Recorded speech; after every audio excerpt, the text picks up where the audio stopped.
قائم کی گئی پیرا فورس کا بنیادی مقصد ہی یہی ہے کہ پنجاب کو تجاوزات سے پاک اور شہریوں کے لیے بہتر ماحول فراہم کیا جائے۔ یہ ہدایات انہوں نے ڈپٹی کمشنر کنٹرول روم میں منعقدہ اجلاس کی صدارت کرتے ہوئے دی۔ اجلاس میں ڈپٹی کمشنر شاہد محمود،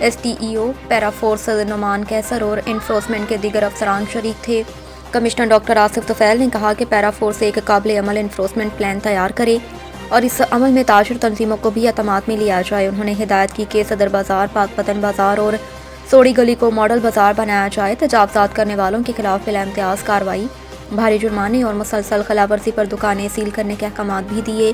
انہوں نے زور دیا کہ بازاروں سے ریڑھیوں کو مخصوص مقامات پر منتقل کیا جائے اور پیرا فورس کا مستقل گشت یقینی بنایا جائے۔ اجلاس کے دوران انفورسمنٹ افسران نے اپنے اپنے علاقوں کی تفصیلی بریفنگ بھی پیش کی۔